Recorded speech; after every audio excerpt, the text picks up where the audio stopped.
Here is the nutshell summary of the report we released on the supplemental background investigation into Brett Kavanaugh.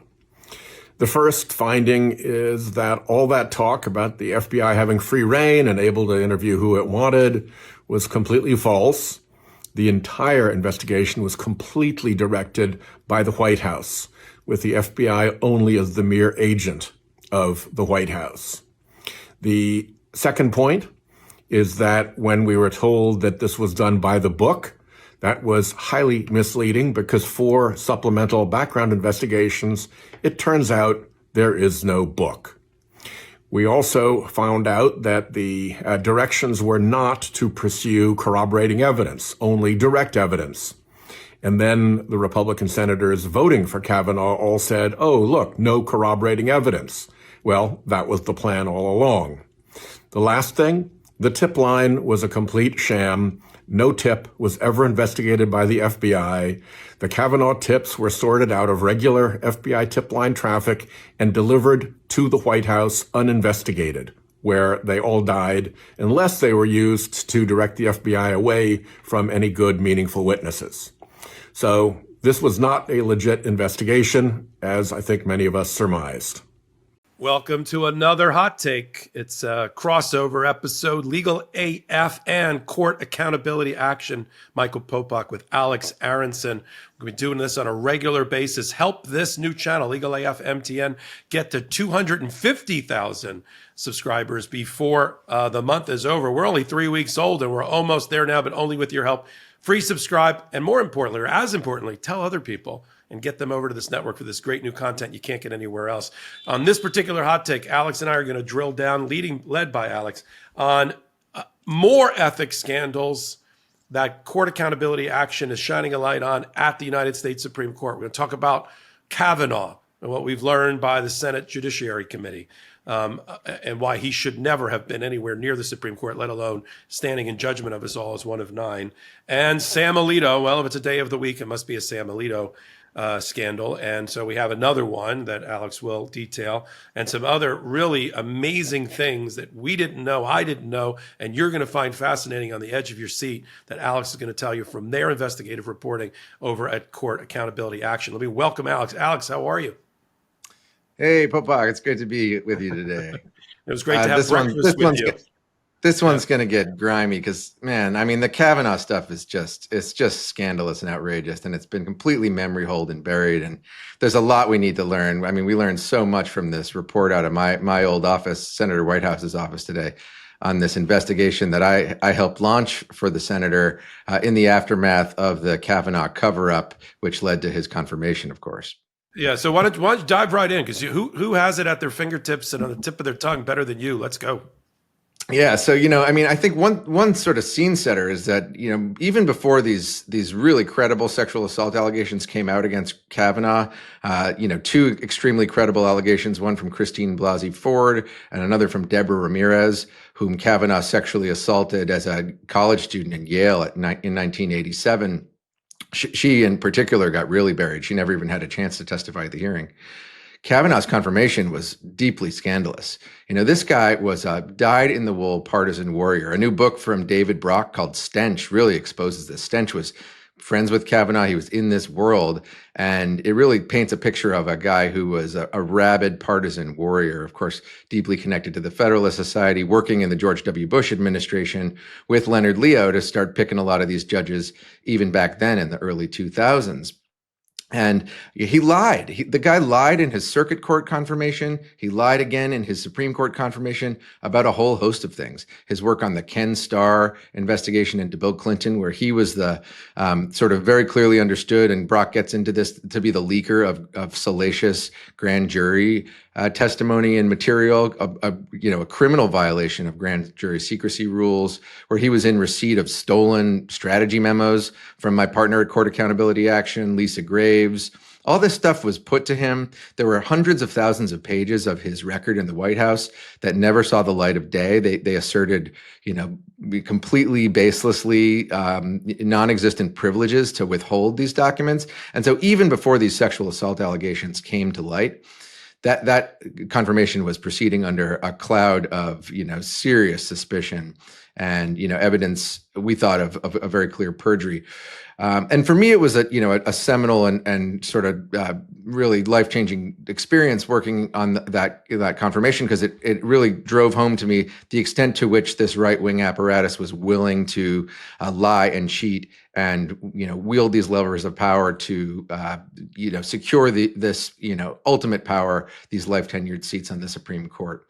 And it came to a head with of course, the sexual assault allegations, which actually came out after, as folks will remember, after Kavanaugh's first hearing, after the hearing sort of on the merits of his nomination. And there was a huge fight about, whether to have hearings at all about the allegations. We ultimately were able to force a pretty limited hearings. They brought in Christine Blasey Ford. The whole country was on the edge of their seats watching this. Everyone knew she was telling the truth.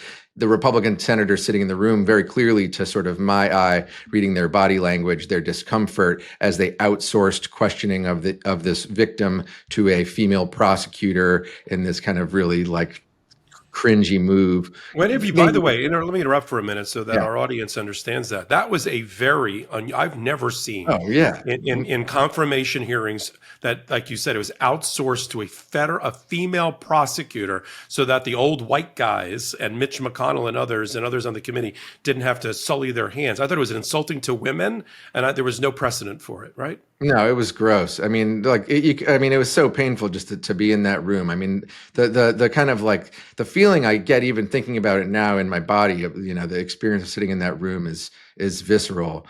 And then, of course, they took that break and Kavanaugh came out and started with his ferocious, partisan attack dogs, rhetoric, screaming and crying. Lindsey Graham, it was clearly a coordinated play because Lindsey Graham was using the same language as Kavanaugh was using about it being a search and destroy mission to destroy his reputation. Kavanaugh was talking about it being a revenge conspiracy for the Clintons. So that hearing went down. Can I interrupt for a minute? Can I interrupt? On the other side of the screen, you're in the room giving some amazing, insider information that we never would have picked up anywhere else, but right here with you. I got to tell you, from the other side, I thought Kavanaugh's reaction was a disqualifier. I thought the way, right? I was like, this is the judicial temperament. I thought that alone. I wrote at one point, I was doing writing, not podcasting at the time. I wrote at that time, that's a disqualifier for me. How he's reacting to this.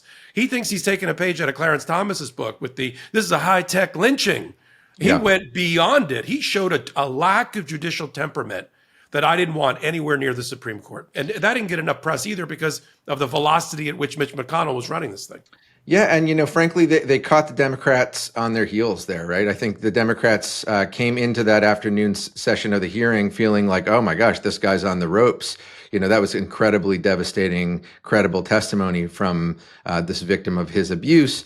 And when he came out screaming and making these allegations, they didn't know exactly how to respond. And I think it sort of speaks to the kind of atrophied muscles of judicial politics on the Dem side that we need to start strengthening, that we, through our work at Court Accountability Action, and if you can't reveal this, sorry, Alex, I didn't mean to cut you off. It's the recording thing. No, you're good. If you can reveal it, tell us. Why didn't they have Miss Ramirez, who was ready to testify about her being jumped literally by Kavanaugh, I think at Yale Law School? Why didn't they have her lined up and ready to go? Well, we tried to get her to have a chance to testify, and they squashed it, right? Because the way it works is not a bipartisan process. Who gets to come to these hearings? They certainly controlled the reins of that hearing very, very tightly. Chuck Grassley's office, while they talked about it being the most transparent confirmation in history, they were covering up all those documents. They were refusing to let women victims testify, and that is a pretty good segue to what we learned in this report and the very underappreciated cover up that Grassley's office itself ran, because Ramirez's allegations. Although they came out in the New Yorker without a ton of hard corroboration, there was a ton of corroborating evidence to support those allegations, including one guy, Max Stier, who was trying to get to the Senate. He had sent a letter to the Delaware Senator Chris Coons that copied, and then Coons in turn relayed this evidence to Grassley, the chair, and to FBI Director Wray. And what Steyer would have testified to, although I don't think he deserves that much credit because he ultimately refused to come forward and tell his story. He should still come out. There's a great public interest in his testimony, but he witnessed yet another sexual assault by Brett Kavanaugh in a fact pattern that almost identically mirrors what Deborah Ramirez alleged. A drunken dorm room party in 1987 as freshmen at Yale, where, and I've heard the tape. It appears in a film that should come out and itself has not come out, and I don't know why. That he watched this happen with his own two eyes and could have testified and corroborated this testimony.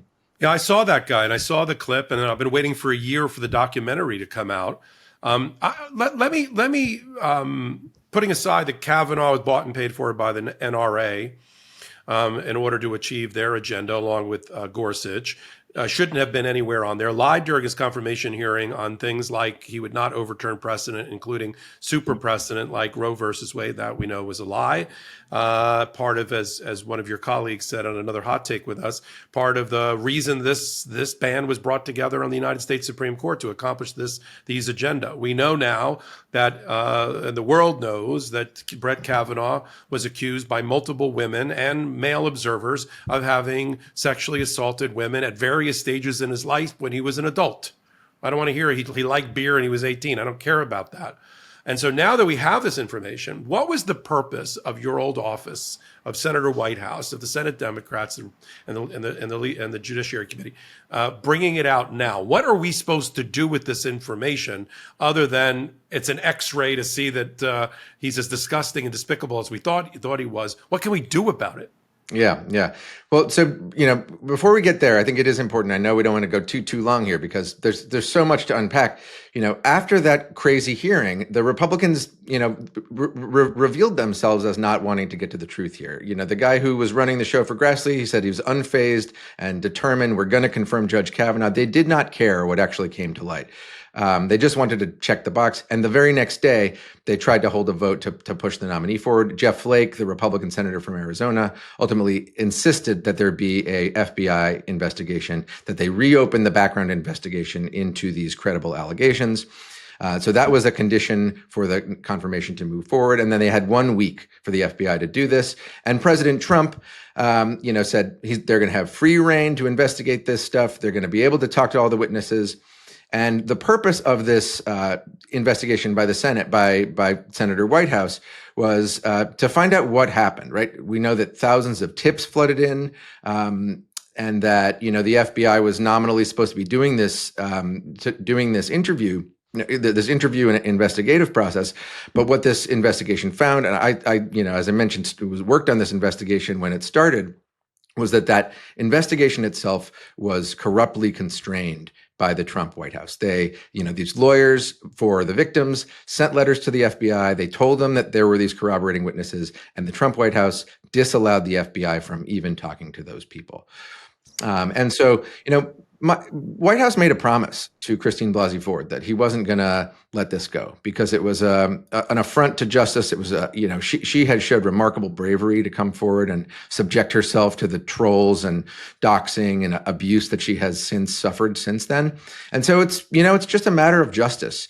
This guy sits on the highest court in the land. You're right that he's temperamentally disqualified, but he's also disqualified by virtue of his perjury and by his guilt, his underlying guilt of these allegations. And so it's critically important that people understand this stuff.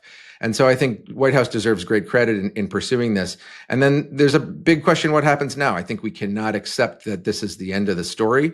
There's a lot more to learn, both about the underlying allegations. The Congress should very much pick this up and reopen those investigations, bring these witnesses forward. And there also needs to be a real reckoning with what happened at the FBI, what happened at the Trump White House, how this confirmation process, which allows the executive branch to vet its own nominees, of talking about distorted and backwards incentives, to produce a result that leads to a confirmation of such a disqualified individual. Yeah, when you have an event like this scandal like this, you would hope, as you just outlined, that whether it's an Office of Inspector General or Senator Whitehouse, that there then be change, real change, new guardrails, new rules, new law passed. In order to get that, then people in power, like the Democrats, have to be in power, frankly, because it's not going to happen under. If the Senate was controlled by the Republicans right now, we wouldn't hear about this at all. There'd be a minority report issued, some sort of press release by your old office, and that would be it. And if the Democrats, based on polling right now, are behind in 3 major Senate seat races, including in Montana, if they don't hold the Senate, these things that you just laid out aren't going to happen. Yeah, and there's a real House imperative too. You know, I think the House has stronger subpoena authority. This could be part of a really bold and aggressive oversight agenda that not only gets to the bottom of this corrupt circumstance, but also sweeps in the broader right-wing dark money effort to capture and weaponize the courts.